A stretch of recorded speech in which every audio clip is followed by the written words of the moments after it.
Nama saya Ayu Lestari, usia 29 tahun, seorang guru taman kanak-kanak. Suami saya, Bima Aditya, berusia 32 tahun dan menjabat sebagai manajer penjualan di sebuah perusahaan ekspor-impor.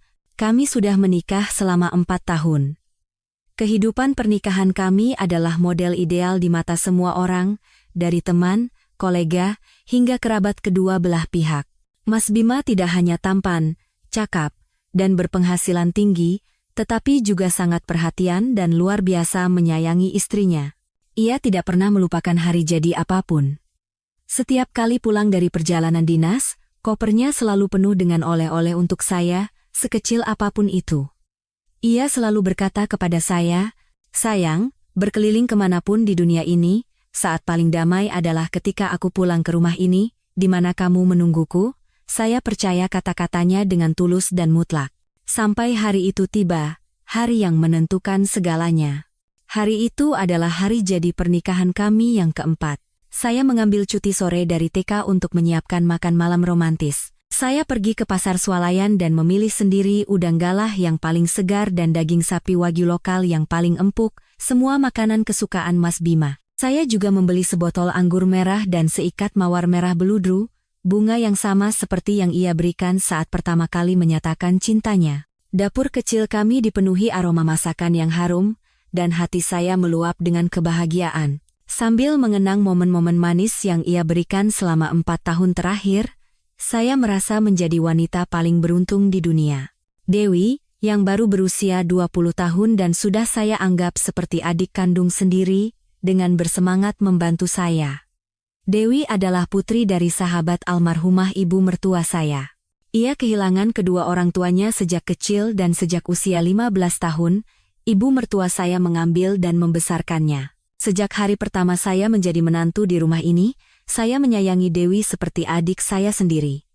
Saya membelikannya baju, mengajarinya belajar, dan berbagi semua suka dan duka bersamanya. Anak itu sangat baik, sopan, dan selalu memanggil saya Mbak Ayu. "Mbak Ayu," Dewi sering berkata kepada saya dengan suaranya yang merdu, "nanti aku juga mau punya suami sehebat Mas Bima." Setiap kali mendengar itu, saya hanya tersenyum dan mengelus kepalanya, tanpa sedikit pun rasa curiga. Sekitar pukul 6 sore, saat semua persiapan selesai, saya menelepon Mas Bima dengan suara gembira. "Sayang, sudah bisa pulang sekarang? Semuanya sudah siap, tinggal kamu saja yang datang." Di seberang telepon, suara Mas Bima terdengar sedikit lelah. "Maaf, sayang. Tiba-tiba ada urusan penting di kantor, Pak Direktur mengadakan rapat mendadak. Mungkin baru selesai sekitar jam 9 atau 10 malam. Kamu makan malam duluan saja sama Dewi, jangan tunggu aku." Saya sedikit kecewa, tetapi segera mencoba memahaminya. Saya tahu betul betapa berat pekerjaannya. "Iya, baiklah. Jangan terlalu memaksakan diri, cepat pulang ya, makanannya aku sisakan." Saya berpesan dan menutup telepon. Dewi menatap saya dan berkata dengan nada menghibur, "Mas Bima sepertinya sibuk sekali ya, Mbak. Kita makan duluan saja, biar Dewi yang siapkan." Saya mengangguk, berusaha menahan helaan napas panjang yang ingin keluar. Makan malam hari jadi itu hanya kami berdua, dan selezat apapun makanannya, rasanya separuh maknanya telah hilang. Setelah makan malam, Dewi berkata ia sedikit lelah dan ingin istirahat lebih dulu di kamarnya. Saya membereskan piring-piring, menyimpan makanan untuk Mas Bima di kulkas, lalu duduk di ruang keluarga menonton TV, sambil sesekali melirik jam. Pukul 9 lewat, lalu setengah 10, ia belum juga pulang. Saya mulai cemas.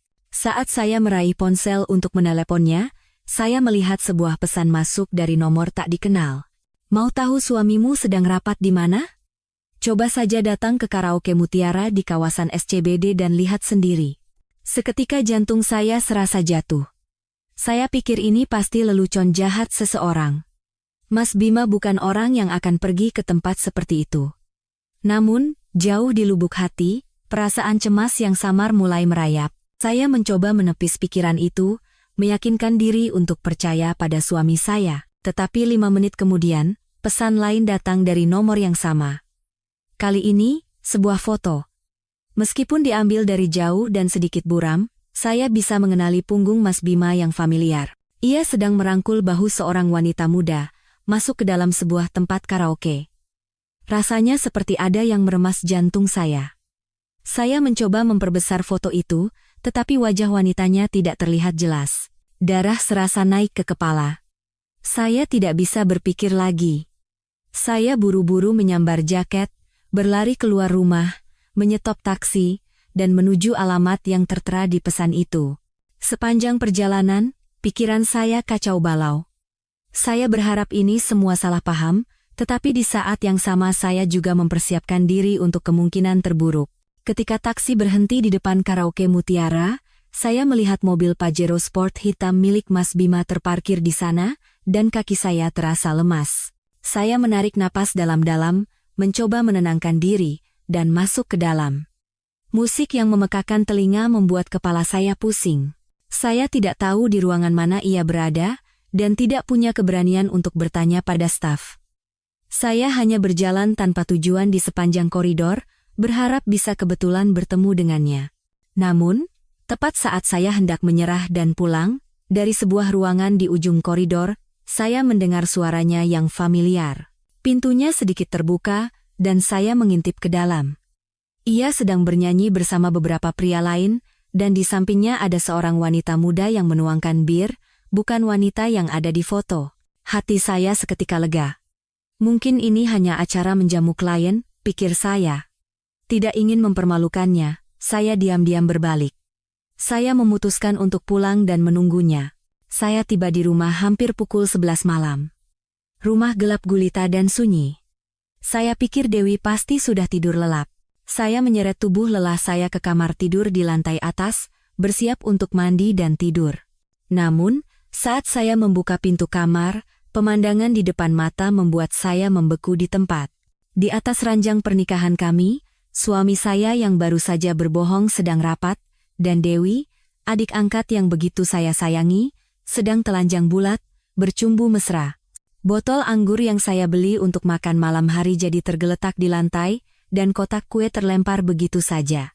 Saat itu juga, dunia saya hancur berkeping-keping. Telinga saya berdengung, jantung serasa berhenti, dan napas saya tercekat di dada. Saya tidak bisa mempercayai apa yang saya lihat. Mendengar suara pintu terbuka, mereka terkejut dan menoleh. Wajah Mas Bima berubah dari kaget menjadi ketakutan yang luar biasa.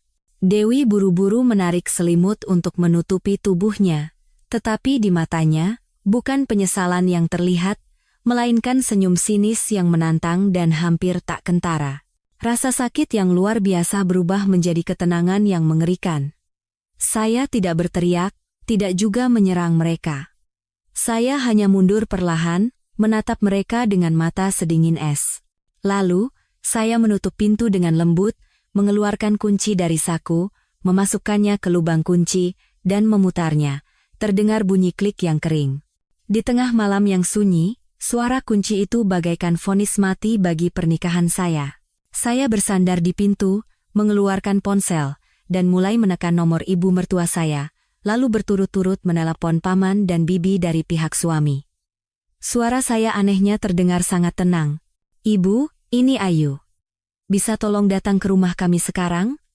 Bersama seluruh keluarga. Saya ingin menunjukkan sebuah pertunjukan drama yang sangat menarik.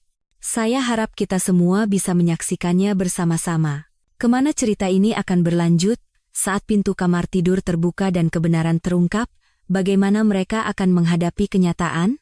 Dan apakah di balik pengkhianatan yang tak tahu malu ini, ada konspirasi yang lebih mengerikan menanti saya? Setelah menutup telepon terakhir dengan bibi bungsu Mas Bima, saya terduduk lemas di lantai, bersandar pada pintu kayu yang dingin. Dari dalam, terdengar suara gedoran pintu yang panik dari Mas Bima dan suaranya yang kalut. "Ayu, apa yang kamu lakukan? Buka pintunya, Ayu." Bersamaan dengan itu, terdengar juga tangisan memelas Dewi. "Mbak, tolong, Mbak. Dewi salah, jangan begini, Mbak. Tolong buka pintunya." Mendengar itu, saya tersenyum, senyum yang lebih pahit dari obat. "Meminta maaf padaku? Apakah mereka memikirkanku saat melakukan perbuatan nista itu di ranjangku? Apakah Mas Bima memikirkan perasaanku saat ia berbohong sedang rapat demi memeluk wanita yang seharusnya ia anggap keponakannya sendiri? Saya tidak menjawab. Saya biarkan mereka meraung dan memohon dalam keputusasaan. Saya ingin mereka merasakan bagaimana rasanya terkurung dalam kekotoran mereka sendiri, merasakan ketakutan sesaat sebelum dosa mereka dipertontonkan di hadapan seluruh keluarga. Saya duduk dalam kegelapan koridor, mengenang masa lalu. Saya dan Mas Bima pertama kali bertemu di pesta ulang tahun seorang teman. Sejak awal, saya tertarik pada penampilannya yang elegan dan cara bicaranya yang cerdas dan hangat. Begitu pula dengannya. Ia bilang, ia sangat terkesan dengan senyum saya yang lembut. Kami jatuh cinta dengan cepat, dan masa pacaran kami seperti sebuah dongeng. Ia selalu tahu cara memberi kejutan dan selalu membuat saya merasa aman dan terlindungi. Ketika ia membawa saya pulang untuk diperkenalkan, ibunya, Ibu Ratna, sangat menyukai saya. Ia memegang tangan saya dan berkata, "Melihatmu, Ibu tahu kamu anak yang baik dan bijaksana. Bima sangat beruntung bisa bertemu dengan gadis sepertimu." Kata-kata itu sangat menyentuh hati saya, dan saya percaya telah menemukan orang dan keluarga yang tepat. Pernikahan kami dilangsungkan dengan restu semua orang. Di hari pernikahan, saya menangis bukan karena sedih, tetapi karena terlalu bahagia. Saya berjanji dalam hati akan menjadi istri yang baik dan menantu yang berbakti, dan saya menepatinya. Selama 4 tahun terakhir, saya merawat rumah kecil kami dengan segenap cinta. Saya memerhatikan setiap detail, dari makanan hingga tempat tidur Mas Bima. Kepada ibu mertua, saya memperlakukannya lebih dari ibu kandung sendiri. Ibu Ratna menderita sakit pinggang kronis, dan setiap kali cuaca buruk, saya memijatnya dengan minyak hangat dan memberinya jamu. Saya mengingat semua kesukaan dan kebiasaannya. Karena beliau suka sayur asem, saya belajar cara memasaknya hingga benar-benar lezat. Karena beliau suka mendengar lagu-lagu dangdut lawas, saya mengunduh banyak lagu itu di ponselnya. Saya percaya, jika saya tulus, ketulusan akan kembali pada saya. Dewi menjadi bagian dari keluarga kami sekitar setahun setelah kami menikah. Ibu Dewi, sahabat karib Ibu Ratna, meninggal dalam kecelakaan lalu lintas, meninggalkan Dewi sebatang kara. Ibu Ratna berkata, tidak tega membiarkan putri sahabatnya menderita, lalu membawanya pulang untuk dibesarkan. Saya semakin hormat pada tindakan mulia ibu mertua saya dan merasa kasihan pada Dewi. Saat pertama kali bertemu, anak itu kurus, kulitnya gelap, dan tatapan matanya selalu takut. Saya menerimanya dengan tangan terbuka. Saya menganggapnya seperti adik perempuan yang tidak pernah saya miliki. Saya tidak pernah membiarkannya memakai baju bekas, selalu mengajaknya membeli baju baru. Melihat nilainya turun, saya meluangkan waktu setiap malam untuk mengajarinya. Mengetahui ia berbakat melukis, saya mendaftarkannya ke sanggar lukis. Perasaan saya padanya tulus tanpa kepalsuan. Perlahan-lahan, Dewi menjadi lebih cantik dan ceria. Tubuhnya tumbuh tinggi, kulitnya menjadi lebih cerah, dan wajahnya semakin menawan. Anak itu sangat dekat dengan saya dan Mas Bima. Ia memanggil Mas Bima tersayang, dan Mas Bima juga menyayanginya seperti adik bungsu, memberinya uang jajan dan membelikannya hadiah. Saat kami menonton TV di ruang keluarga, terkadang Dewi akan bersandar di pangkuan saya atau duduk di samping Mas Bima, sambil berceloteh tentang sekolahnya. Saya merasa hangat melihat pemandangan itu, tidak pernah sekalipun saya meragukan hubungan mereka. Saya terlalu percaya pada suami saya, dan percaya pada kemurnian anak yang saya sayangi dengan sepenuh hati. Namun sekarang, saat saya duduk di lantai yang dingin, kenangan hangat itu berubah menjadi adegan yang menjijikkan dan menakutkan. Saya teringat saat-saat Dewi sengaja mengenakan gaun pendek, memamerkan kaki jenjangnya di depan Mas Bima. Saya teringat saat-saat ia tak sengaja menyentuh tubuh suamiku. Tatapan mata rahasia yang mereka curi saat mengira saya tidak melihat. Saya juga teringat setiap kali Mas Bima pulang dari perjalanan dinas, selain hadiah untuk saya, selalu ada hadiah mahal lainnya untuk Dewi. Saat itu, saya hanya berpikir ia adalah pria perhatian yang menyayangi adiknya. Tapi sekarang saya sadar, itu adalah bentuk pilih kasih yang terang-terangan. Betapa bodohnya saya. Selama 3 tahun saya memelihara ular berbisa di dalam rumah tanpa menyadarinya. Saya sendirilah yang telah menciptakan panggung bagi suami saya dan anak itu untuk bermain api tepat di depan mata saya. Rasa sakit dan amarah bergejolak di dada hingga saya sulit bernapas. Sekitar 20 menit kemudian, terdengar suara motor dan mobil berhenti di luar, diikuti suara bel pintu yang berdering keras. Saya tahu mereka telah tiba. Saya menarik napas dalam-dalam, berdiri, dan merapikan pakaian serta rambut saya. Tenang, Ayu, kamu harus kuat. Jangan tunjukkan sisi lemahmu pada mereka. Saya turun dan membuka pintu. Di depan saya berdiri ibu mertua, Ibu Ratna, paman bungsu dan istrinya, serta bibi ketiga dari pihak suami. Wajah mereka semua dipenuhi kekhawatiran dan kebingungan. Ibu mertua dengan cemas memegang tangan saya dan bertanya, Ayu, ada apa?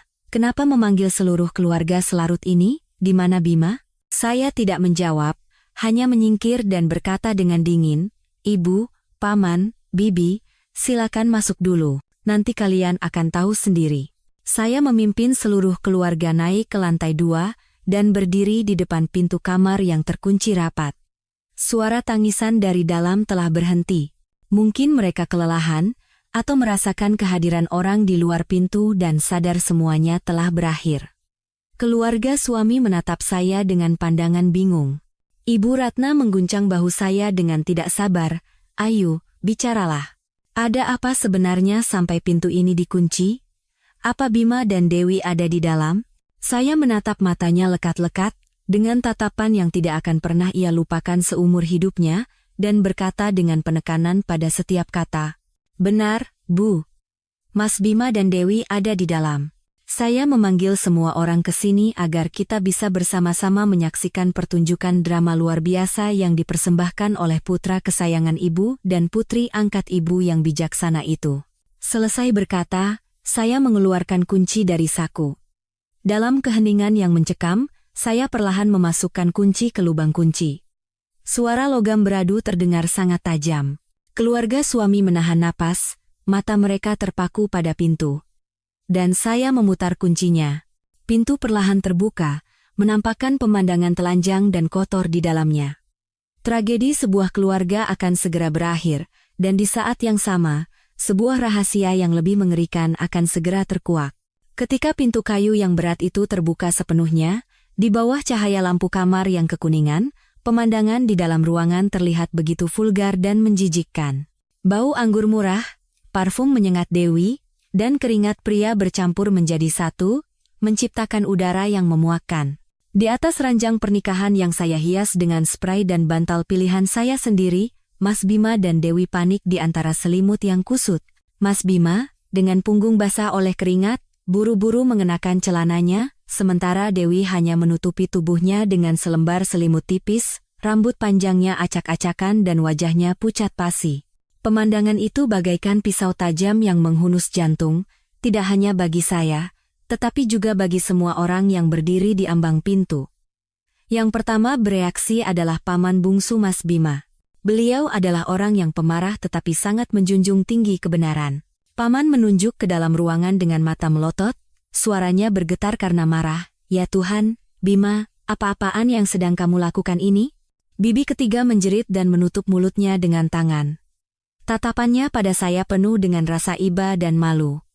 Namun, semua reaksi itu tidak sebanding dengan reaksi ibu mertua saya, Ibu Ratna. Beliau berdiri mematung, menatap tajam pemandangan di depannya. Wajahnya pucat pasi, bibirnya bergetar, tetapi tidak sepatah kata pun keluar. Tubuhnya terhuyung hingga hampir jatuh jika tidak ditopang oleh paman. Saya mengira ibu akan berlari masuk dan menampar pipi putranya atau mengutuk putri angkatnya yang tidak tahu diri itu. Karena selama ini, ibu adalah sosok yang tegas dan sangat mementingkan moral serta nama baik keluarga. Beliau selalu mengajari anak-anaknya untuk hidup lurus dan jujur. Tapi saya salah. Setelah beberapa saat terkejut, Ibu Ratna melepaskan pegangan paman dan berjalan terhuyung masuk ke dalam kamar. Namun, bukan menuju putranya, melainkan langsung ke arah Dewi. Ibu mertua saya dengan kasar merebut selimut dari tubuh Dewi, lalu melayangkan tamparan keras ke pipinya. Plak! Suara itu terdengar kering dan nyaring. Dasar perempuan jalang. Beraninya kamu menggoda kakakmu sendiri? Dewi memegangi wajahnya, terisak, dan berkata terbata-bata, bukan saya, Bu, Mas Bima. Mas Bima yang memaksa saya. Saat itu, Mas Bima yang sudah selesai berpakaian berlari dan berlutut di kaki ibunya, meraung, Ibu, Bima yang salah. Semuanya salah Bima, aku terlalu mabuk, Bu, aku tidak sadar. Tolong maafkan Bima, Bu. Saya berdiri di luar pintu dengan tangan bersedekap, mengamati drama mereka dalam diam, sungguh menggelikan. Mabuk? Pria sekuat Mas Bima dalam minum bisa mabuk hanya dengan beberapa gelas anggur hingga tidak tahu apa yang ia lakukan? Dipaksa? Jika memang dipaksa, mengapa tidak ada satupun bekas perlawanan di tubuh Dewi? Mengapa pakaian mereka berdua terlepas rapi dan diletakkan di sudut kamar? Apakah mereka menganggap saya dan semua orang di sini bodoh? Paman dan Bibi juga menyadari kejanggalan itu. Paman menggeram, mabuk, hentikan alasan bodohmu itu. Lihat dirimu, apa kamu masih manusia? Lihat apa yang sudah Ayu lakukan untukmu dan keluarga ini, beraninya kamu melakukan perbuatan terkutuk ini? Mendengar hardikan itu, saya mengira ibu mertua akan semakin murka. Tapi saya salah lagi. Ibu Ratna tiba-tiba berbalik dan menatap lurus ke arah saya, bukan putranya. Di matanya, tidak ada lagi rasa sakit atau kecewa, yang ada hanya hawa dingin setajam silet. Ia menunjuk wajah saya, dan berteriak dengan nada penuh kebencian. Ini semua salahmu. Semuanya karena kamu. Saya membeku, tidak mengerti apa yang sedang terjadi. Keluarga yang lain juga sama bingungnya. Ibu Ratna terus berteriak histeris, sudah 4 tahun kamu jadi menantu di rumah ini, tapi kamu tidak bisa memberikan satu anak pun. Kamu tidak bisa memberikan cucu penerus untuk keluarga ini. Kalau seorang istri tidak bisa punya anak, bagaimana ia bisa menjaga suaminya? Karena kamu tidak bisa memberikannya, tentu saja dia mencarinya di luar. Siapa yang bisa disalahkan? Kata-kata itu bagaikan sember air es yang disiramkan ke wajah saya di musim dingin. Saya terdiam. Telinga saya berdengung. Saya tidak percaya kata-kata itu keluar dari mulut ibu mertua yang begitu saya hormati dan sayangi. Ternyata di matanya, saya hanyalah sebuah mesin pembuat anak. Perselingkuhan suaminya dengan adik angkatnya, di matanya, semata-mata karena saya tidak bisa punya anak. Sebelum rasa sakit karena pengkhianatan mereda, rasa sakit karena penghinaan dan pelecehan datang menusuk. Air mata saya mulai mengalir, bukan karena lemah, tetapi karena terlalu marah. Paman tidak tahan lagi dan berteriak, Mbak Kyu. Apa yang Mbak Kyu katakan? Apa Mbak Kyu sudah gila? Bagaimana bisa Mbak Kyu mengatakan hal sekejam itu pada Ayu? Ibu Ratna tidak peduli pada perkataan adik iparnya. Ia mendekati saya. Tatapannya seolah ingin menelanku hidup-hidup. Apa aku salah bicara? Atau telingamu tuli? Lihat Dewi. Dia masih begitu muda dan subur, lalu kamu apa? Kamu cuma ayam betina mandul yang tidak bisa bertelur. Selesai berkata, ia berbalik ke arah putranya, membantunya berdiri, dan berkata dengan suara yang anehnya menjadi lembut, Bima, bangunlah. Pria punya istri lebih dari satu itu biasa sejak zaman dulu. Kalau sudah berbuat salah, ia diperbaiki. Ibu tidak akan menyalahkanmu.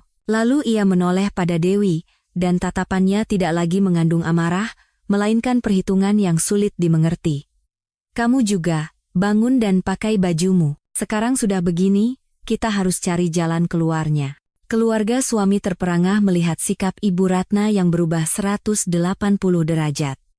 Tidak ada yang mengerti bagaimana beliau bisa memaafkan dosa sebesar itu dengan begitu entengnya. Bahkan Mas Bima dan Dewi pun tampak bingung. Namun, saat itu saya merasakan ada sesuatu yang janggal. Pembelaan ini terlalu tidak masuk akal. Reaksi Ibu Ratna bukanlah reaksi seorang ibu yang marah karena putranya berbuat salah, melainkan reaksi seseorang yang mati-matian berusaha menutupi sesuatu yang lebih besar, sebuah rahasia yang lebih mengerikan.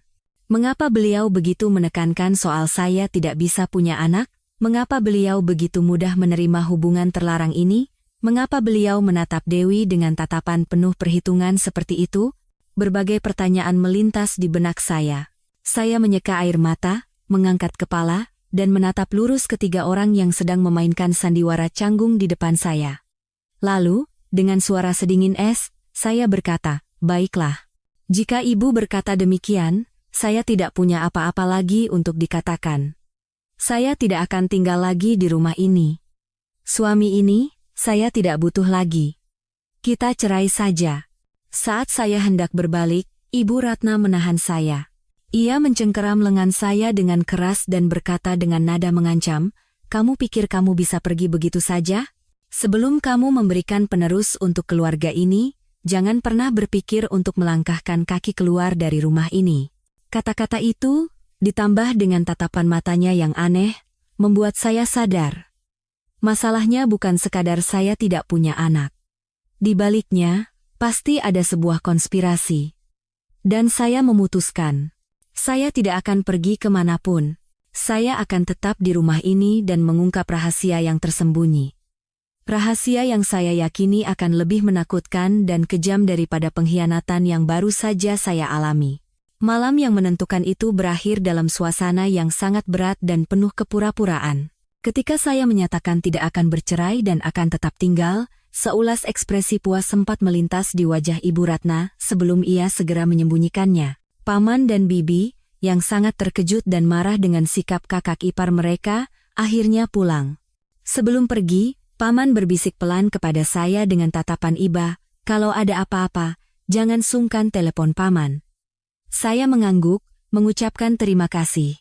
Secercah kehangatan muncul di hati saya, mengetahui bahwa di keluarga yang busuk ini masih ada orang yang bisa membedakan benar dan salah. Setelah itu, Ibu Ratna menyuruh Mas Bima dan Dewi kembali ke kamar masing-masing, lalu menarik saya ke ruang keluarga untuk bicara. Ruang keluarga yang mewah dengan perabotan mahal itu kini terasa dingin dan asing di mata saya. Ia menuangkan segelas air untuk saya dan mulai bicara dengan suara yang dibuat setenang mungkin, tetapi kepalsuannya tidak bisa disembunyikan. "Ayu, Ibu tahu kamu sekarang pasti sangat terkejut dan marah. Tapi dengarkan Ibu baik-baik. Apa yang sudah terjadi, biarlah terjadi. Meributkannya tidak akan menyelesaikan apa-apa, hanya akan jadi bahan tertawaan tetangga. Menjadi wanita itu, selain harus pintar mencari suami, juga harus punya kebijaksanaan untuk bersabar, demi kebaikan yang lebih besar." Saya hanya diam menatapnya. Kebaikan yang lebih besar, apa yang ia maksud? Kehormatan keluarga ini, atau keuntungan lain yang belum saya ketahui? Karena saya diam, ia mengira saya setuju dan melanjutkan, "Bima itu hanya hilaf sesaat. Nanti Ibu akan pastikan hubungannya dengan Dewi benar-benar berakhir. Kamu bersikaplah seolah tidak terjadi apa-apa. Yang terpenting bagimu sekarang adalah segera memberikan cucu untuk keluarga ini. Kalau kamu bisa melahirkan cucu laki-laki pertama, posisimu di rumah ini tidak akan bisa digoyahkan oleh siapapun, Ibu janji." Lagi-lagi ia membahas soal anak. Saya semakin yakin bahwa anak adalah inti dari semua masalah ini. Tapi kenapa harus saya? Kenapa harus cucu laki-laki pertama? Saya mulai merangkai kembali kejadian-kejadian di masa lalu, petunjuk-petunjuk kecil yang dulu saya abaikan. Saya teringat sekitar setahun yang lalu, saat membersihkan ruang kerja almarhum ayah mertua, saya tidak sengaja menemukan sebuah map tua di dalam laci yang terkunci. Saat itu Mas Bima masuk dan melihat saya memegang map itu, wajahnya langsung pucat dan ia buru-buru merebutnya dari saya. Ia bilang itu dokumen bisnis penting ayahnya dan tidak boleh dilihat sembarangan. Dulu saya tidak berpikir apa-apa, tapi sekarang jika diingat kembali, sikapnya sangat aneh. Saya juga teringat setiap kali ada kumpul keluarga, Ibu Ratna selalu dengan bangga bercerita tentang tanah warisan keluarga seluas ribuan meter di desa. Beliau selalu berkata bahwa tanah itu keramat dan hanya boleh diwariskan kepada anak laki-laki pertama dan cucu laki-laki pertama, tidak boleh jatuh ke tangan orang luar. Mas Bima adalah anak tunggal, jadi apakah cucu laki-laki yang begitu ia dambakan adalah syarat untuk mewarisi kekayaan itu? Tapi jika hanya karena harta, mengapa ia membela hubungan Mas Bima dan Dewi, bahkan seolah-olah merestuinya secara diam-diam? Ini tidak masuk akal, kecuali jika Dewi memiliki peran tertentu dalam rencana ini. Saya mulai memikirkan tentang identitas Dewi. Ibu Ratna bilang Dewi adalah putri dari sahabat karibnya yang sudah meninggal, tetapi selama 4 tahun menjadi menantu, saya tidak pernah mendengar beliau menyebut nama sahabatnya itu. Tidak pernah melihatnya mengadakan selamatan atau berziarah ke makamnya. Setiap kali saya bertanya tentang kampung halaman Dewi, beliau selalu mengalihkan pembicaraan, mengatakan itu hanya desa terpencil di gunung yang tidak perlu dibicarakan. Semua informasi tentang Dewi sangat kabur. Malam itu saya tidak bisa tidur. Saya kembali ke kamar, tetapi ruangan itu hanya terasa dingin dan berbau pengkhianatan. Saya tidak mengusir Mas Bima karena takut membuat mereka curiga. Ia pun tidak punya nyali untuk tidur di samping saya, jadi ia menggelar tikar tipis di lantai. Saya pura-pura tidur lelap, tetapi seluruh indera saya waspada. Saya mendengar suara pintu terbuka sangat pelan. Lalu dari koridor, terdengar suara bisik-bisik antara Ibu Ratna dan Mas Bima. "Bu, aku takut sekali." Sikap Ayu yang begitu tenang pasti menandakan dia punya rencana. Suara Mas Bima bergetar. Ibu Ratna memarahinya dengan pelan. "Takut apa? Jadi laki-laki jangan lemah begitu. Serahkan saja pada ibu punya cara untuk membereskannya. Tugasmu sekarang adalah membuat Dewi hamil secepat mungkin. Begitu anak itu hamil, Ayu Lestari tidak akan ada gunanya lagi." Mendengar itu, jantung saya serasa berhenti. Dugaan saya benar. Mereka butuh anak, tapi bukan anak saya, melainkan anak dari Mas Bima dan Dewi. Kenapa harus anak Dewi? Mungkinkah saya mandul? Selama 4 tahun kami tidak punya anak karena kami berdua sibuk bekerja dan belum benar-benar berusaha. Dokter pun mengatakan kesuburan saya normal. Jadi, apa alasannya? Saya terus menguping. Tapi kenapa harus Dewi, Bu? Aku dan Ayu kan bisa berusaha punya anak, tanya Mas Bima.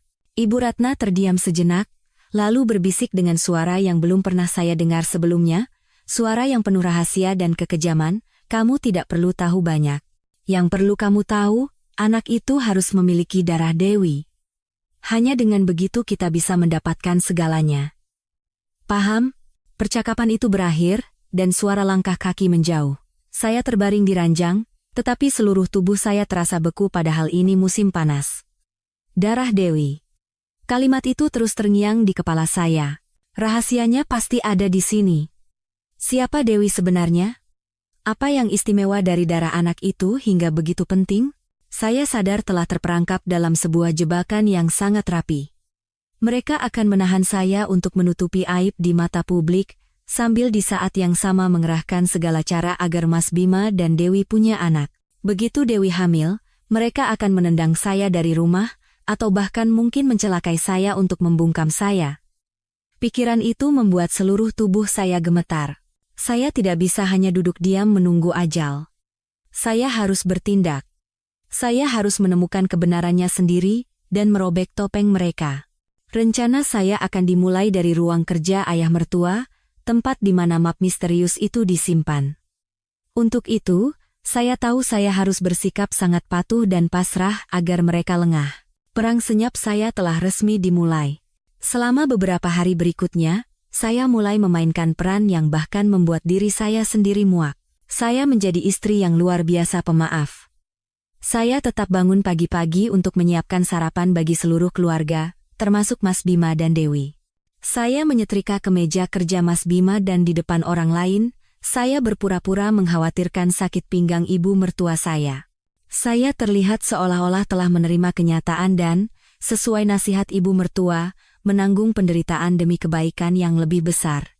Sikap saya itu membuat Mas Bima tampak lebih rileks. Meskipun masih canggung, ia mulai berbicara lagi kepada saya, mengucapkan permintaan maaf kosong bahwa ia telah salah dan akan berusaha menjadi lebih baik.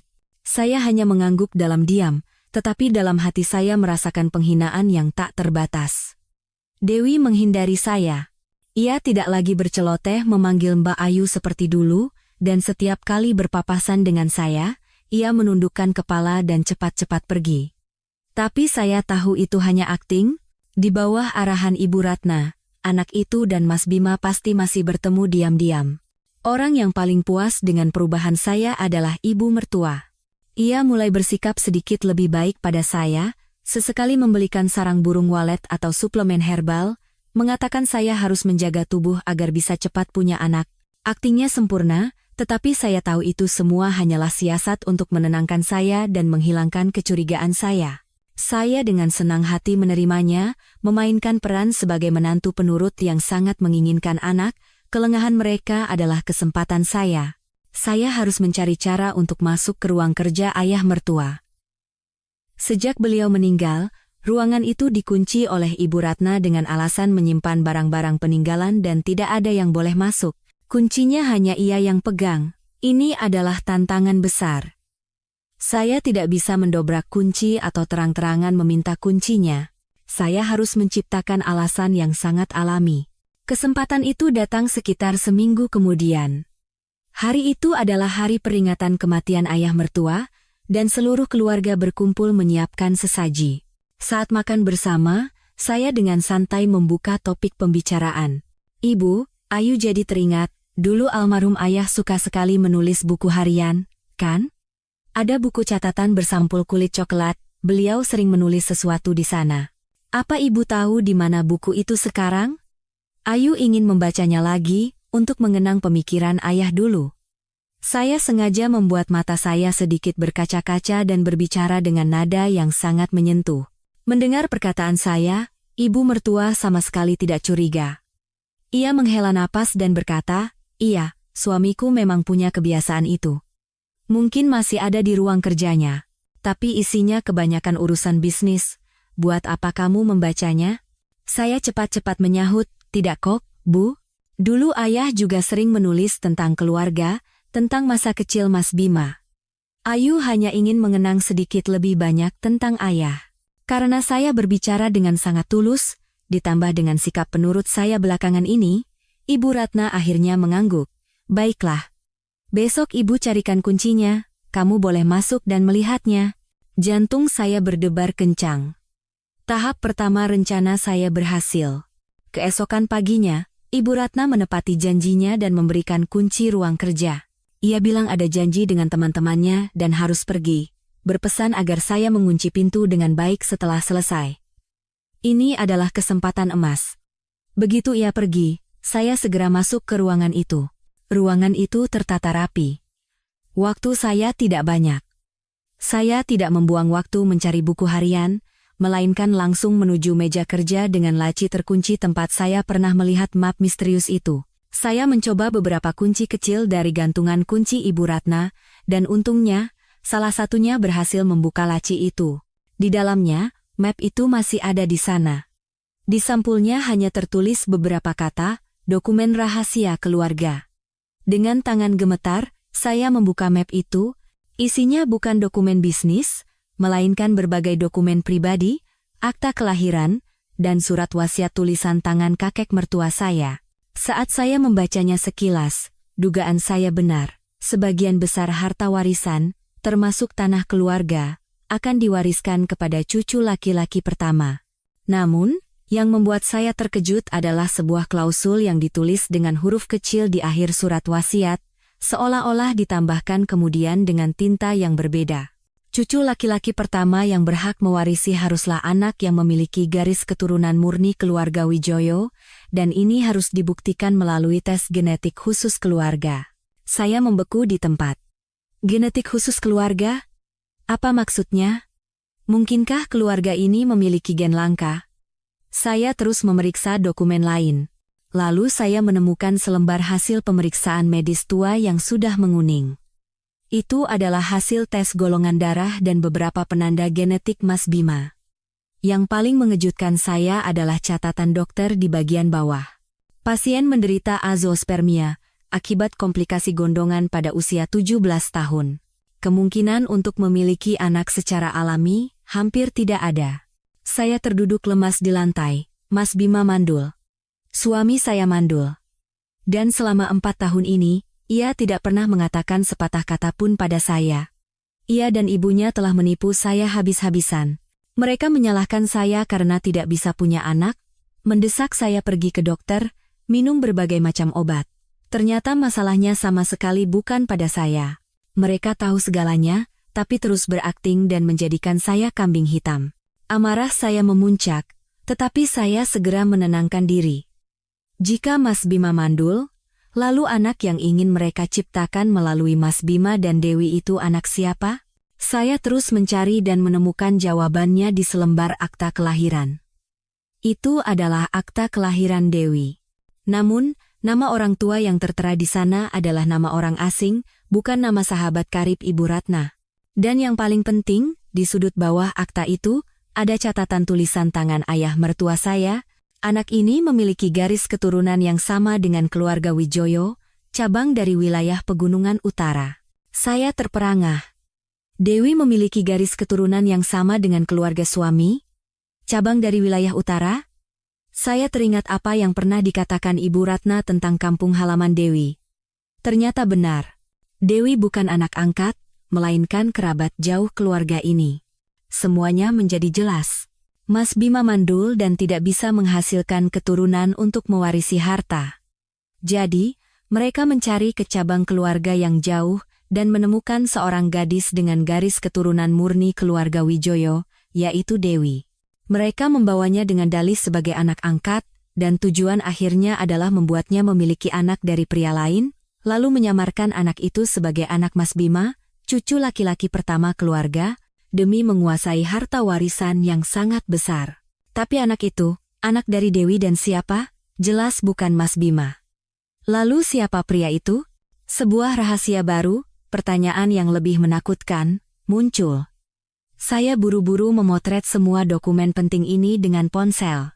Saya tahu ini akan menjadi senjata saya, tetapi saya juga sadar pertarungan ini jauh lebih berbahaya dari yang saya bayangkan. Saya tidak hanya berhadapan dengan keluarga penipu, tetapi juga melawan sebuah konspirasi yang telah direncanakan dengan rapi selama puluhan tahun. Setelah memotret semua bukti, saya buru-buru merapikan segalanya seperti semula. Saya mengunci laci dan ruang kerja, lalu mengembalikan kunci pada Ibu Ratna. Saya harus bersikap seolah tidak terjadi apa-apa, seolah saya hanya masuk untuk mencari buku harian tua. Tapi di dalam hati, badai sedang bergejolak. Penipuan ini di luar imajinasi. Mereka tidak hanya menipu saya soal masalah anak.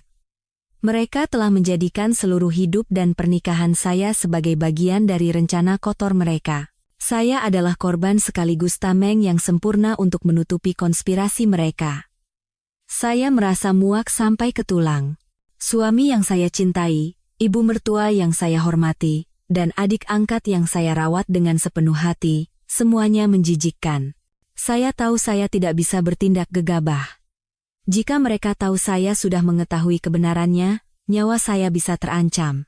Keluarga yang mampu merancang rencana serumit dan sekejam ini selama bertahun-tahun tidak akan segan-segan menyingkirkan penghalang dengan cara apapun. Saya harus melangkah dengan sangat hati-hati. Hal pertama yang harus saya lakukan adalah menemukan pria misterius itu, ayah biologis dari calon anak itu. Saya mulai mengamati setiap gerak-gerik Ibu Ratna dan Dewi dengan lebih teliti. Setiap hari Rabu dan Sabtu sore, Ibu Ratna selalu beralasan pergi ke acara arisan, tetapi setiap kali itu, ia berdandan lebih mewah dari biasanya, berbeda dengan penampilannya yang sederhana sehari-hari. Dewi pada hari-hari itu akan meminta izin pada saya untuk pergi les, atau bermain dengan teman, tetapi tatapan matanya selalu gelisah seperti menyembunyikan sesuatu. Saya memutuskan untuk membuntuti mereka. Pada Rabu sore itu, begitu Ibu Ratna meninggalkan rumah, saya juga keluar dengan alasan pergi ke supermarket dan menyewa taksi untuk mengikuti mobilnya. Mobil itu tidak menuju kafe atau restoran, melainkan ke sebuah kompleks perumahan elit di pinggir kota, tempat tinggal orang-orang kaya dan berkuasa. Ibu Ratna menghentikan mobilnya di depan sebuah villa megah, dengan gerbang besi tinggi dan penjaga keamanan. Ia menekan bel, dan pintu gerbang perlahan terbuka. Saya tidak bisa masuk, hanya bisa mengamati dari jauh di dalam taksi. Sekitar 15 menit kemudian, sebuah taksi lain datang dan berhenti tidak jauh dari sana. Pintu mobil terbuka, dan yang turun adalah Dewi. Ia juga dengan cepat masuk ke dalam villa itu. Jantung saya berdebar kencang. Dugaan saya benar. Mereka berdua berjanji bertemu di sini. Ini pasti kediaman pria misterius itu. Tapi siapa dia? Saya tidak bisa tinggal terlalu lama, karena takut menimbulkan kecurigaan. Saya meminta sopir taksi untuk berputar dan kembali lagi. Selama 1 jam berikutnya, tidak ada yang keluar atau masuk. Saya tahu saya tidak akan mendapatkan informasi lebih banyak hanya dengan menunggu di sini. Perlu pendekatan yang berbeda. Saya memutuskan untuk tidak lagi membuntuti mereka, terlalu berisiko dan mudah ketahuan. Saya akan menyerang titik terlemah mereka, Dewi. Bagaimanapun juga, Dewi masih seorang gadis belia. Meskipun telah diracuni oleh pemikiran Ibu Ratna, saya yakin jauh di lubuk hatinya masih ada ketakutan dan kelemahan khas anak seusianya. Saya akan memanfaatkannya. Saya mulai mengubah sikap saya terhadap Dewi. Saya tidak lagi bersikap dingin, melainkan kembali baik padanya seperti dulu. Saya membelikannya gaun baru yang ia suka, memasakkan makanan yang pernah ia bilang enak. Saya berpura-pura seolah-olah telah memaafkan dan menerima semuanya, memperlakukan anak itu seolah-olah ia adalah istri kedua Mas Bima. Awalnya, Dewi sangat waspada dan menghindari saya, tetapi karena saya tulus berbuat baik dan tidak menunjukkan gelagat aneh, ia perlahan mulai lengah. Suatu malam, saat kami hanya berdua di rumah, saya memanggilnya ke kamar untuk bicara. Saya menuangkan segelas susu hangat dan berkata dengan lembut, "Dewi, Mbak tahu kamu pasti sangat tertekan selama ini. Mbak juga sudah banyak berpikir, mungkin ini bukan salahmu dan Mas Bima saja, tapi ada salah Mbak juga. Mbak tidak bisa punya anak, itu kekurangan yang besar." Saya sengaja berbohong seperti itu untuk melihat reaksinya. Benar saja. Saat saya menyalahkan diri sendiri, sebersit rasa bersalah muncul di mata Dewi. Saya melanjutkan dengan nada penuh simpati. "Mbak tahu kamu melakukan semua ini karena menuruti Ibu Ratna dan demi keluarga ini. Tapi, apa kamu pernah memikirkan masa depanmu? Anak yang akan lahir nanti bukan anak Mas Bima, kamu harus hidup dalam kebohongan seumur hidupmu. Apa kamu benar-benar mau hidup seperti itu?" Dewi menunduk, kedua tangannya saling meremas. Saya melihat bahunya bergetar samar. Saya tahu saya telah menusuk tepat pada ketakutannya. Saya meletakkan tangan di bahunya dan menenangkannya. "Mbak tidak bermaksud menyalahkanmu. Mbak bicara begini, karena Mbak sudah menganggapmu seperti adik sendiri. Mbak hanya tidak ingin melihatmu terjerumus ke jalan yang salah dan menyesal nantinya." "Pria itu. Pria yang kamu temui itu? Apa dia benar-benar mencintaimu? Atau dia juga hanya menganggapmu sebagai alat untuk melahirkan anak?" Mendengar itu, Dewi pecah dalam tangis. Air mata amarah dan ketakutan yang telah lama ia pendam akhirnya tumpah. Ia terisak-isak dan berkata dengan suara putus-putus, Aku takut, Mbak. Aku juga tidak mau. Tapi ibu bilang kalau aku tidak menuruti perintahnya, beliau tidak akan tinggal diam. Pria itu, dia sudah tua dan sangat menakutkan." Jantung saya mencelos. Pria tua. Rencana ini begitu kejam hingga memaksa seorang gadis belia untuk berhubungan dengan pria yang seumuran ayahnya. Saya memeluk Dewi dan mengelus punggungnya. "Tidak apa-apa, ada Mbak di sini. Katakan pada Mbak siapa pria itu. Percayalah pada Mbak. Mbak akan membantumu keluar dari neraka ini." Dengan bujukan dan janji saya, Dewi akhirnya mengungkapkan kebenarannya. Pria itu bernama Pak Surya, seorang pengusaha besar, mantan rekan bisnis almarhum ayah mertua saya. Ia kaya dan berkuasa, tetapi kehidupan pribadinya sangat rumit. Dan fakta yang paling mengerikan adalah, ia adalah kerabat jauh ayah mertua saya, yang juga memiliki apa yang mereka sebut genetik khusus keluarga. Potongan puzzle terakhir telah terpasang. Rencana Ibu Ratna adalah menggunakan kerabat sedarah untuk menghasilkan cucu berdarah murni, demi menipu semua orang dan merebut warisan. Saya telah mendapatkan informasi yang saya butuhkan. Tetapi saya tahu, pengakuan Dewi saja tidak bisa menjadi bukti hukum. Saya butuh sesuatu yang lebih kuat, bukti hubungan Dewi dan Pak Surya. Dan saya merancang sebuah rencana yang sangat berani. Saya tidak hanya akan menjerat keluarga suami saya, tetapi juga pria berkuasa itu ke dalam jurang. Saya berkata pada Dewi, lain kali saat kamu pergi menemuinya, lakukan apa yang Mbak perintahkan. Sebuah perangkap yang sempurna sedang dipasang. Dan saya tahu, dengan satu pancingan ikan, seluruh jaring kejahatan ini akan terangkat.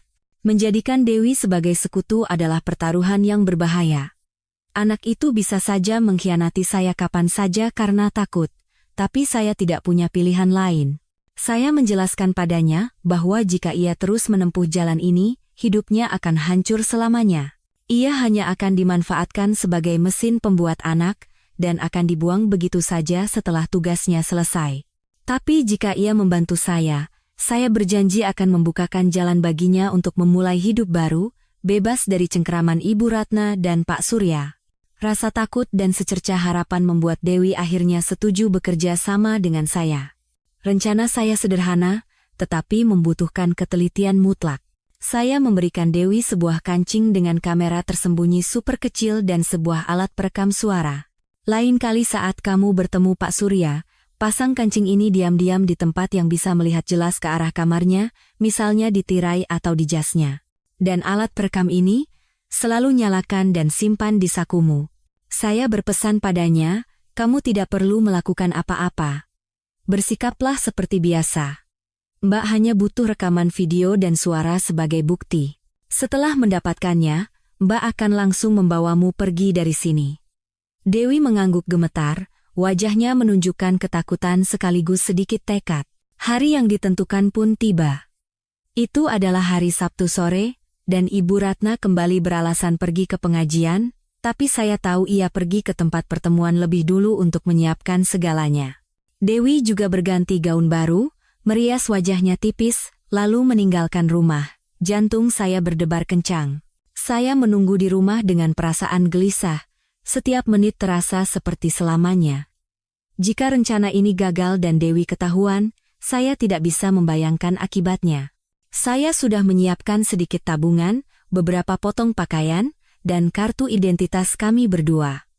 Jika rencana berhasil, malam ini juga kami akan pergi meninggalkan kota ini.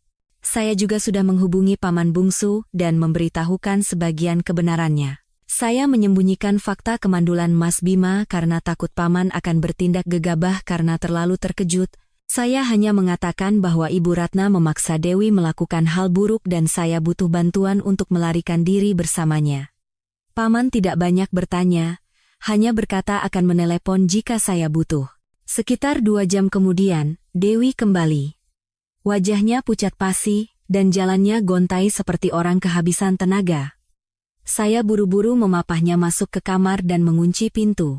Bagaimana? Tidak terjadi apa-apa, kan? Dewi tidak berkata apa-apa, hanya menyerahkan kancing dan alat perekam itu pada saya dengan tangan gemetar. Lalu ia terduduk di lantai dan menangis sejadi-jadinya. Saya memeluk dan menenangkannya. Tidak apa-apa, semuanya sudah selesai. Kamu hebat sekali. Setelah ia sedikit tenang, saya menanyakan apa yang terjadi. Dewi bercerita bahwa hari ini Pak Surya tampak lebih terburu-buru dari biasanya, dan Ibu Ratna juga ada di sana. Ibu Ratna mendesak mereka untuk segera mendapatkan hasil, dan bahkan memberikan Dewi sesuatu yang disebut obat penyubur kandungan, memaksanya meminumnya di depan mereka. Mendengar itu, saya membeku, betapa kejam dan tidak manusiawinya mereka. Saya segera menghubungkan kamera kancing dan alat perekam itu ke laptop. Saat video pertama muncul, jantung saya serasa mau meledak. Kamera itu dipasang dengan cerdik oleh Dewi di ujung kap lampu di samping tempat tidur, dengan sudut yang memperlihatkan hampir seluruh ruangan dan ranjang besar. Video itu merekam dengan jelas adegan kotor antara Dewi dan Pak Surya, dan tampak jelas ada unsur paksaan. Dewi hanya terbaring diam seperti sebatang kayu, sementara Pak Surya bertindak kasar. Rekaman suaranya lebih jelas lagi. Saya bisa mendengar seluruh percakapan mereka bertiga. Suara Ibu Ratna terdengar dingin dan penuh perhitungan. Pak Surya, kita harus cepat. Perempuan itu, si Ayu, sepertinya sudah mulai curiga. Waktu kita tidak banyak. Begitu Dewi hamil, kita akan bilang pada Bima dan Ayu kalau kita mengadopsi anak dari kerabat jauh yang kesulitan. Nanti kalau anaknya sudah agak besar, baru kita umumkan kalau itu anak kandung Bima, pewaris keluarga. Saat itu, surat wasiat akan berlaku dan semua harta jatuh ke tangan kita. Bapak dan anak ini tidak akan pernah kami sia-siakan. Suara Pak Surya terdengar arogan dan cabul. Tenang saja. Kalau saya yang turun tangan, pasti berhasil. Tapi ingat, setelah urusan ini selesai, tanah di pinggir jalan tol itu harus jadi milik saya. Ibu Ratna tertawa sinis. Tentu saja. Kita kan sekarang sudah seperti satu keluarga. Semuanya sangat jelas.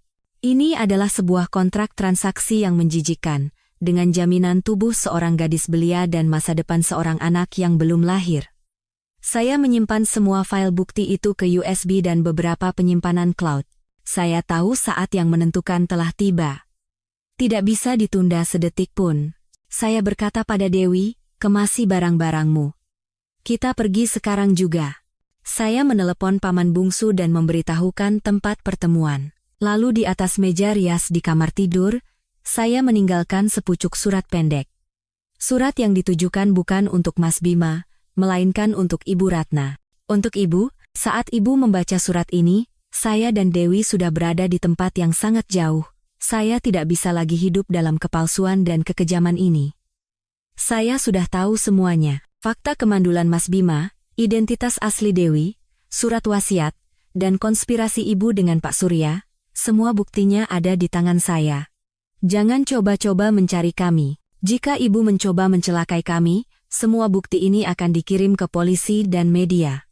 Saat itu, bukan hanya nama baik keluarga ini yang hancur, tapi juga bisnis Pak Surya. Anggap ini sebagai peringatan. Selesai menulis surat, saya dan Dewi diam-diam keluar dari rumah yang telah mengubur masa muda dan kepercayaan saya selama 4 tahun itu. Di tempat yang dijanjikan, kami bertemu paman. Beliau sudah menyiapkan mobil. Melihat kondisi Dewi yang linglung, beliau tidak bertanya apa-apa dan hanya berkata, masuklah ke mobil. Paman akan antar kalian ke tempat yang aman. Mobil melaju, meninggalkan kota yang penuh dengan penipuan dan rasa sakit. Untuk terakhir kalinya, saya menoleh ke belakang. Di hati saya tidak ada sedikit pun penyesalan, yang ada hanya kelegaan dan tekad yang kuat, perang belum berakhir. Ini hanyalah sebuah kemunduran strategis. Langkah berikutnya adalah serangan balik. Serangan balik yang akan membuat mereka membayar mahal atas semua yang telah mereka perbuat. Paman bungsu mengantar kami ke sebuah kota pesisir kecil, lebih dari 300 km dari kota kami. Beliau menyewakan sebuah rumah sederhana namun bersih di sebuah gang yang tenang. Sebelum pergi, paman memberikan saya sejumlah uang dan berpesan agar kami tinggal di sana, untuk sementara waktu sampai situasi tenang. Beliau berkata akan mengurus masalah di rumah dan meminta saya segera menelepon jika butuh sesuatu. Saya berulang kali mengucapkan terima kasih. Di saat seperti ini, bantuan paman bagaikan pelampung di tengah banjir. Beberapa hari pertama di tempat asing terasa damai. Terbebas dari cengkeraman mimpi buruk Ibu Ratna dan Pak Surya, kondisi mental Dewi perlahan membaik. Anak itu tidak lagi terlihat takut dan tertekan, melainkan perlahan menjadi lebih ceria.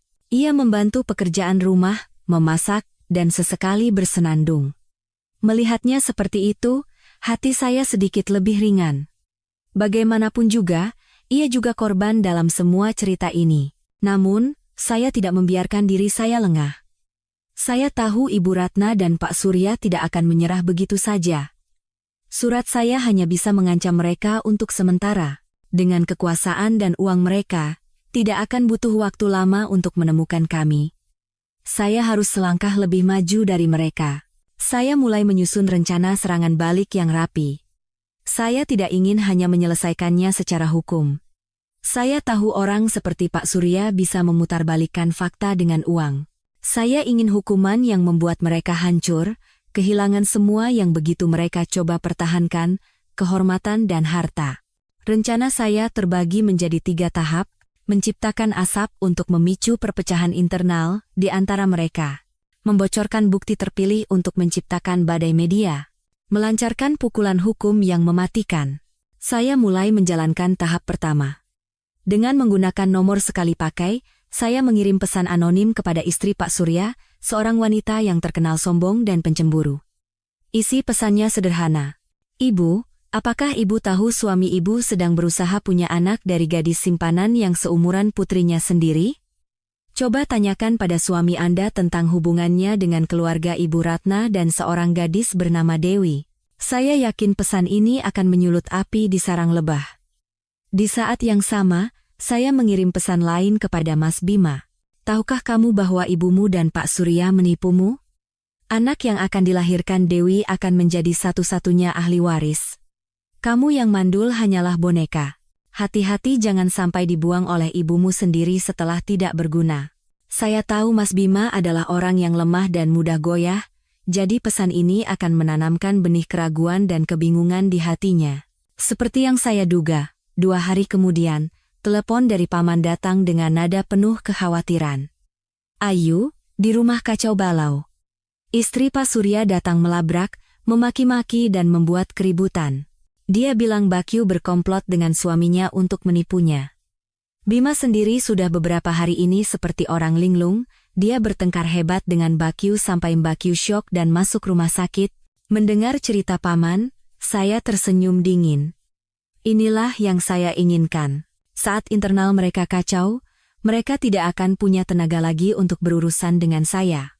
Setelah menciptakan kekacauan, saya melancarkan tahap kedua. Saya membuat email anonim dan mengirimkan sebagian video sensitif yang wajah Dewinya sudah disamarkan, beserta file rekaman percakapan Ibu Ratna dan Pak Surya, ke beberapa wartawan investigasi yang saya kenal. Saya tidak menyebutkan identitas secara spesifik, hanya memberikan petunjuk samar tentang konspirasi perebutan warisan oleh seorang Taipan Property, dengan menggunakan ibu pengganti. Saya tahu wartawan sangat tajam, dengan sedikit informasi saja mereka akan menggali kebenarannya sendiri. Hasilnya lebih cepat dari yang saya duga. Seminggu kemudian, sebuah media online besar menurunkan berita dengan judul yang provokatif. Skandal Taipan, Skandal Taipan, Skandal Taipan, Skandal Taipan, diduga gunakan kerabat sebagai ibu pengganti demi warisan. Konspirasi Keyam demi pelestarian kekuasaan. Meskipun berita itu tidak menyebut nama, semua detail yang disajikan sangat cocok dengan cerita Pak Surya dan keluarga suami saya. Berita itu langsung menjadi viral di media sosial, dan opini publik mulai mendidih, mencoba melacak identitas orang-orang yang terlibat. Harga saham perusahaan Pak Surya mulai anjlok. Saya tahu ikan telah memakan umpan dalam-dalam. Barulah sekarang Ibu Ratna dan Pak Surya benar-benar mulai panik. Mereka tidak punya waktu lagi untuk mencari kami, mereka harus menghadapi krisis media. Telepon dari Mas Bima masuk. Di seberang sana, suaranya penuh dengan keputusasaan dan permohonan. Ayu, tolong hentikan semua ini. Apapun yang kamu mau akan aku berikan. Uang, rumah, berapapun akan aku kasih. Tolong selamatkan keluarga ini. Saya tertawa sinis. Selamatkan? Saat kalian mendorongku ke neraka, kenapa tidak ada yang berpikir untuk menyelamatkanku? Sekarang sudah terlambat. Saya menutup telepon dan memblokir nomornya. Saya pikir ini adalah waktu yang paling tepat untuk melancarkan pukulan terakhir. Namun, tepat saat saya hendak menghubungi pengacara untuk memulai proses hukum, saya mendapat kabar yang tak terduga dari Dewi. Anak itu berlari masuk ke kamar dengan wajah pucat pasi, di tangannya tergenggam sebuah alat tes kehamilan yang bergetar. 2 garis merah tegas terlihat jelas. Dewi hamil. Anak yang begitu didambakan oleh Ibu Ratna dan Pak Surya, anak yang menjadi pusat dari semua konspirasi ini, kini berada di dalam rahim satu-satunya sekutu saya. Situasi tiba-tiba menjadi jauh lebih rumit dan berbahaya. Apakah anak ini akan menjadi senjata saya? Atau justru akan menjadi kelemahan fatal yang membuat saya kalah dalam permainan ini? Memegang alat tes kehamilan dengan 2 garis tegas itu, pikiran saya menjadi kacau. Semua rencana yang telah saya susun rapi terasa berantakan. Anak ini, meskipun hasil dari kejahatan dan paksaan, adalah nyawa yang tidak berdosa. Saya melihat Dewi yang meringkuk di tempat tidur, menangis tanpa suara, wajah mudanya dipenuhi ketakutan, kebingungan, dan keputusasaan. Saya tahu saya tidak boleh goyah sekarang. Saya adalah satu-satunya pegangannya. Saya mendekatinya dan merangkul bahunya yang bergetar. Jangan menangis. Ada Mbak di sini. Semuanya akan baik-baik saja. Malam itu, kami berdua berbicara panjang. Dewi ingin menggugurkan kandungannya. Ia tidak ingin melahirkan anak dari ayah yang sama sekali tidak ia cintai, anak yang merupakan hasil dari perhitungan dan kekotoran. Ia takut akan masa depannya, takut akan cemoohan dunia karena menjadi ibu tanpa suami. Saya mengerti semua ketakutannya, tetapi melihat perutnya, membayangkan ada kehidupan kecil yang tumbuh di sana, hati saya terasa berat. Saya berkata padanya, Dewi, Keputusan akhir ada di tanganmu, tapi pikirkanlah baik-baik. Anak ini tidak berdosa. Dia darah dagingmu. Kalau kamu menggugurkannya, mungkin kamu akan menyesal seumur hidupmu. Saya juga menganalisis sisi lain dari masalah ini. Secara hukum dan garis keturunan, anak ini adalah ahli waris sah Pak Surya, dan juga memiliki hak atas harta keluarga Wijoyo. Inilah senjata kita yang paling kuat. Jika kita mempertahankan anak ini, kita akan berada di posisi atas dalam negosiasi. Kita bisa menggunakannya untuk membuat mereka membayar semua perbuatannya, menjamin masa depanmu dan anakmu, dan yang terpenting, membuat kita bisa hidup tenang. Mendengar analisis saya, Dewi perlahan menjadi lebih tenang. Ia diam, tangannya mengelus perutnya. Saya tahu ia butuh waktu.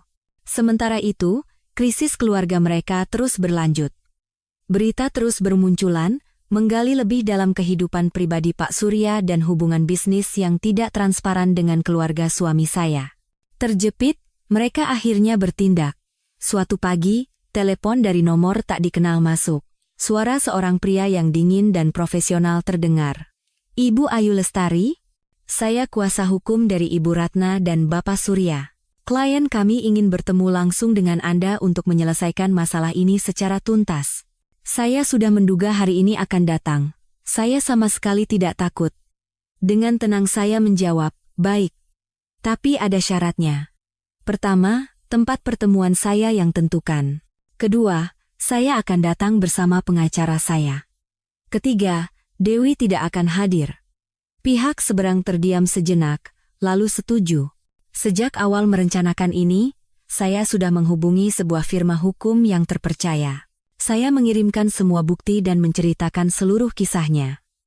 Pengacara saya adalah seorang wanita yang sangat cerdas dan tajam, dan ia telah menyusun strategi negosiasi yang rapi untuk saya.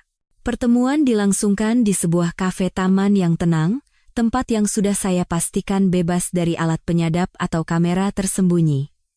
Saya datang bersama pengacara saya. Di seberang, duduk Ibu Ratna dan Pak Surya. Mereka tampak jauh lebih tua. Wajah mereka kuyu. Ibu Ratna menatap saya dengan kebencian, sementara Pak Surya berusaha menjaga ketenangannya, tetapi tangannya di bawah meja terus bergetar. Mas Bima tidak ada. Mungkin mereka sengaja tidak melibatkannya karena takut orang selemah dia akan mengacaukan segalanya. Pengacara mereka membuka penawaran. Klien kami setuju untuk bercerai. Sebagai kompensasi, kami menawarkan 1 unit apartemen dan uang tunai sebesar 5 miliar rupiah. Dengan syarat, Anda menyerahkan semua bukti dan menjaga kerahasiaan selamanya. Saya tertawa sinis. 5 miliar. Harga untuk membungkam sebuah kejahatan. Harga untuk mengembalikan kehormatan dan harta kekayaan mereka yang luar biasa. Mereka pikir saya ini siapa? Pengacara saya berkata dengan tegas. Kami menolak tawaran itu. Klien saya tidak butuh uang Anda. Yang ia inginkan adalah keadilan. Ibu Ratna tidak tahan lagi. Ia menggebrak meja dan berteriak, apa maumu sebenarnya? Apa kamu baru puas kalau keluarga ini hancur? Saya menatap matanya lekat-lekat. Untuk pertama kalinya, saya tidak merasakan takut atau sakit, melainkan iba. Saya tidak ingin siapapun hancur, Bu. Saya hanya ingin mendapatkan kembali apa yang menjadi hak saya, dan melihat orang yang bersalah diadili secara hukum. Menyadari masalah ini tidak bisa diselesaikan dengan uang, Pak Surya mencoba mengancam. Nona Ayu, sebaiknya Anda tahu diri. Saya bisa saja membuat Anda dan gadis itu lenyap dari dunia ini tanpa ada yang tahu. Pengacara saya langsung memotong, Bapak Surya, saya ingatkan bahwa apa yang baru saja Bapak katakan adalah ancaman pembunuhan, dan semuanya terekam. Wajah Pak Surya memucat. Ia tidak bisa berkata-kata lagi. Saat itulah saya mengeluarkan kartu truf saya. Dengan suara tenang, saya berkata, mungkin ada satu hal yang belum kalian berdua ketahui. Dewi. Hamil. Kata-kata saya bagaikan bom yang meledak di tengah ruangan. Ibu Ratna dan Pak Surya membeku, mata mereka membelalak tidak percaya. Berapa? Berapa bulan? Tanya Ibu Ratna terbata-bata. Hampir 2 bulan, jawab saya. Ekspresi wajah Ibu Ratna terus berubah, dari kaget, menjadi gembira, lalu kembali menjadi takut. Kegembiraan karena akhirnya ada ahli waris, dan ketakutan karena anak itu beserta ibunya ada di tangan saya. Saya tahu inilah saatnya untuk melancarkan pukulan terakhir. Dengan jelas saya berkata, anak ini, secara hukum, adalah anak Bapak Surya. Ia berhak mewarisi harta Bapak, dan sesuai surat wasiat kakek, ia juga satu-satunya pewaris keluarga Wijoyo. Nah, sekarang, mari kita bicarakan lagi syarat-syaratnya. Pertarungan hukum dan psikologis yang paling sengit baru saja dimulai. Masa depan kami semua, dan masa depan anak di dalam kandungan Dewi, akan ditentukan di atas meja perundingan ini. Kabar kehamilan Dewi menjadi pukulan telak bagi psikologi Ibu Ratna dan Pak Surya. Rencana yang telah mereka bangun dengan susah payah kini benar-benar di luar kendali mereka. Anak yang begitu mereka dambakan kini telah menjadi senjata paling ampuh di tangan musuh. Dari posisi sebagai pemburu, kini mereka menjadi mangsa di atas talenan, hanya bisa pasrah menunggu keputusan saya. Pengacara saya tidak menyia-nyiakan kesempatan ini dan langsung memaparkan tuntutan kami. Sebuah ultimatum yang tidak bisa ditawar lagi. Pertama, katanya dengan suara yang jelas dan tegas, klien saya, Ibu Ayu Lestari, setuju untuk bercerai dengan Bapak Bima Aditya. Seluruh harta Gonogini yang diperoleh selama masa pernikahan, yaitu villa yang ditempati saat ini, dan separuh dari seluruh aset atas nama Bapak Bima, menjadi hak milik Ibu Ayu. Ini sebagai kompensasi atas penderitaan mental dan penipuan yang dialaminya selama 4 tahun. Ibu Ratna mencoba memprotes, tetapi pengacara saya mengangkat tangan dan melanjutkan, kedua, dan ini yang paling penting, mengenai anak. Nona Dewi akan melahirkan anak tersebut. Bapak Surya, sebagai ayah biologis, harus menanggung seluruh biaya kehamilan, persalinan, hingga biaya hidup anak sampai ia berusia 18 tahun. Besaran biaya akan dihitung berdasarkan pendapatan dan aset Bapak, dan harus disahkan oleh pengadilan. Ibu Ratna dan Pak Surya saling pandang dengan tatapan penuh perhitungan. Mungkin mereka pikir ini masih bisa diselesaikan dengan uang. Tapi pengacara saya belum berhenti. Ketiga, setelah anak lahir, hak asuh tunggal berada di tangan Nona Dewi. Bapak Surya dapat memiliki hak kunjung sesuai ketentuan hukum, tetapi tidak boleh dengan cara apapun mencoba merebut hak asuh. Mengenai harta warisan, anak tersebut akan menjadi ahli waris sah Bapak Surya, sekaligus satu-satunya pewaris seluruh harta keluarga Wijoyo sesuai surat wasiat. Namun, seluruh harta warisan tersebut akan dikelola oleh pihak ketiga yang kami tunjuk, yaitu sebuah perusahaan wali amanat, trust, hingga anak berusia 21 tahun. Nona Dewi, sebagai wali, akan menerima sejumlah dana dari hasil pengelolaan aset tersebut setiap bulan untuk biaya hidup, dan tidak ada seorang pun, termasuk Ibu Ratna, yang berhak ikut campur. Ini adalah pukulan yang paling mematikan. Rencana seumur hidup Ibu Ratna adalah untuk menguasai harta itu. Kini, sesuai keinginannya, harta itu memang akan jatuh ke tangan cucunya, tetapi ia tidak akan bisa menyentuhnya sepeser pun. Harta itu akan dikelola oleh lembaga independen, dan penerima manfaat langsungnya adalah Dewi dan anaknya, orang yang selama ini ia anggap sebagai alat. Wajah Ibu Ratna pucat pasi. Ia terengah-engah, menunjuk saya dan berteriak penuh kebencian, kamu benar-benar kejam. Saya hanya menatapnya tanpa berkata apa-apa. Dibandingkan dengan apa yang telah ia lakukan pada saya dan Dewi. Apalah arti kekejaman ini? Terakhir, pengacara saya menyampaikan syarat pamungkas. Dan keempat, setelah semua kesepakatan ini ditandatangani dan memiliki kekuatan hukum, seluruh bukti yang kami miliki akan disegel di firma hukum kami. Namun, jika di masa depan terjadi sesuatu yang membahayakan, mengancam, atau mengganggu Ibu Ayu maupun Nona Dewi dan anaknya, semua bukti itu akan segera kami serahkan kepada pihak berwenang.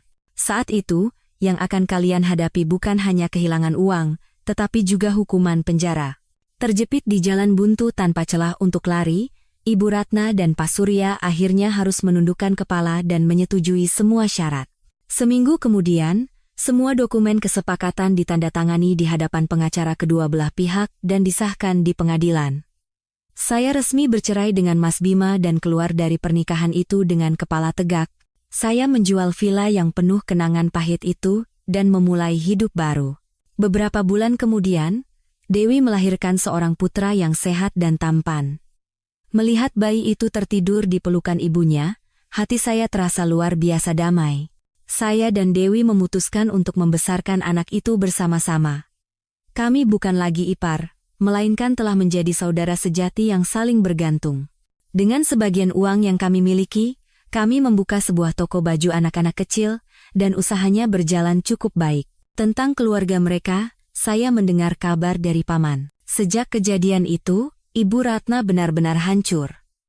Ia menjadi pendiam dan lebih sering mengurung diri di kamar.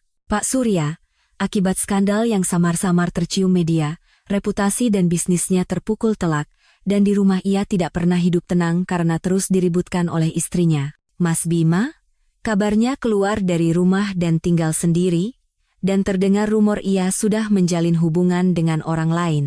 Hidupnya mungkin akan selamanya berada di bawah bayang-bayang ibunya, menjadi orang yang tidak pernah bisa menentukan nasibnya sendiri.